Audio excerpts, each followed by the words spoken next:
औज़ुबिल्लाहिमिनश्शैतानिर्रजीम बिस्मिल्लाहिर्रहमानिर्रहीम।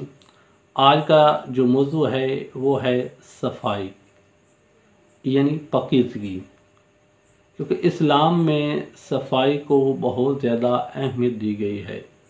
क्योंकि जब तक इंसान साफ़ सुथरा नहीं होता, कुछ चीज़ें वाजिब जो होती हैं, जब तक वो वाजिब से पहले सफाई न की जाएगी उस वक्त तक इंसान वो चीज़ें काम नहीं कर सकता।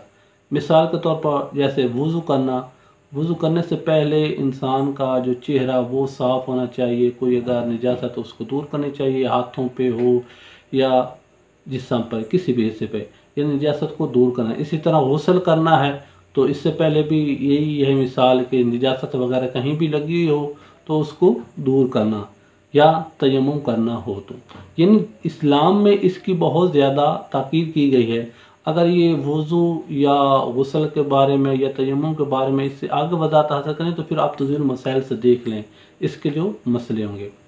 तो दीन में यानी तहारत को बहुत बड़ी अहमियत दी गई है और ताकीद की गई है।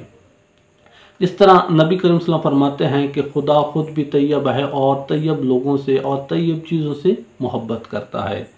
तो नबी करीम सल्लल्लाहु अलैहि वसल्लम फरमाते हैं कि क़यामत के दिन सबसे पहले जिसके बारे में सवाल होगा वो होगा तहारत के बारे में, यानी पाकीज़गी के बारे में। सबसे पहले पाकीज़गी के बारे में। और इमाम रज़ा अलैहिस्सलाम भी फरमाते हैं कि जो पाकीज़गी है वो अम्मा अलैहिस्सलाम की सीरत है, और जो उनके मानने वाला है यकीनन वो तो साफ़ सुथरा रहेगा। क्योंकि नबी को फरमाते हैं कि सफाई निफ्स ईमान है और हम कुल्ले ईमान को मानने वाले हैं। और हमारा भी ये तकाज़ा है कि हम अगर अमल इस्लाम के मानने वाले हैं तो जिस तरह मासूम फरमाते हैं हमारे लिए वैसे ज़ीनत बनो, वैसे शर्मिंदगी ना बनो। तो जो 14 को मानने वाला होगा वो यकीनन साफ़ सुथरा और पकीज़ा रहता है। यानी अपने जिस्म का नहीं बल्कि आपके अंदर जो शैतान है उसको निकाल, आपके अंदर की जो खूबसूरती है। बाहर से अगर आप ये अतर वगैरह खुशबू वगैरह लगाएंगे लेकिन आपके किरदार से बदबू आएगी। आपने असल में अपने किरदार को ठीक करना है। नबी करीम सल्लल्लाहु अलैहि वसल्लम फरमाते हैं कि जब नबी करीम सल्लल्लाहु अलैहि वसल्लम के सामने असहाब बैठे तो नबियों का सुल्तान नबी फरमाता है कि मैं आज आपको एक ऐसा ही बात न बताऊं जब आप रात को सोएं और आपके गुनाह माफ़ हो जाएं। तो सहाबा ने अर्ज़ की, या रसूलल्लाह हमें वो अमल बताएं कि हम वो आज रात को यकीनन करके सोएंगे।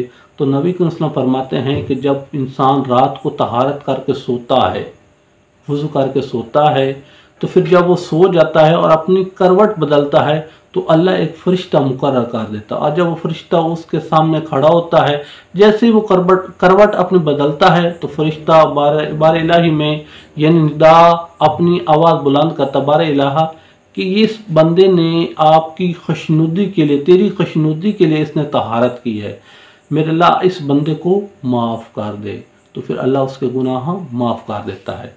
यकीनन मोमिनीन को चाहिए कि रात को सोने से पहले वज़ू करके तहारत करके सोएं। वस्सलामु अलैकुम वरहमतुल्लाहि व बरकातहू।